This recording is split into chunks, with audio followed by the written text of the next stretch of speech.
Isang Pilipinang fitness instructor sa Kuwait ang nananawagan ng katarungan. Siya ay binugbog at halos lumpuhin ang isang pulis doon. Nakatutok si Sherian Torres.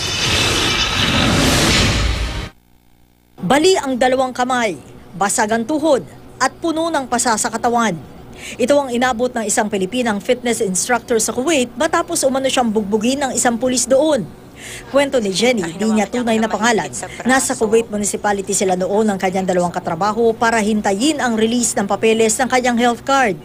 Kinausap daw niya ang kanilang messenger na isang Egyptian para i-follow up ang papeles. Pero imbes na maayos, nauwilan daw sila sa pagtatalo. Siguro nagagalit siya sa akin kasi nga nakikita ko lahat ng mali niya. Dahil ako yung nakakaintindi ng salitang Arabic.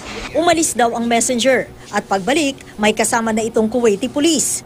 Muling nagkainita ng dalawang panig at doon na binugbog ng pulis si Jenny. Hinawakan niya ako na mahigpit sa braso, pagkatapos diretso sa ulo. Pakaladkad na akong binaba sa stair. Nagsisigaw na ako. Nakita na lang daw ng kasamahan ni Jenny na duguan siya at wala nang malay sa sahig. When I looked down on the stairs, the man holding they put her in the first office downstairs on the left side. I opened the door to go inside. The policeman tell me to go out. Nalapitan na lang daw nila si Jenny nang pumayag na ang pulis. Kaya doon pa lang siya naisakay sa ambulansya. Ang ina ng Pinay, humingi na ng tulong sa Embahada ng Pilipinas. Makita siya, hindi ko makaya. Hindi ko malaman kung anong mangyayari sa kanya. Sana po matulungan ninyo kami para mabigyan lang po ng katarungan ng aking anak.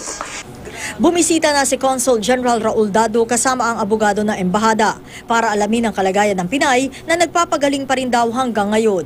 Sasampahan na raw ng kasong kriminal ang pulis at ang messenger. Sherian Torres, nakatutok, 24 oras.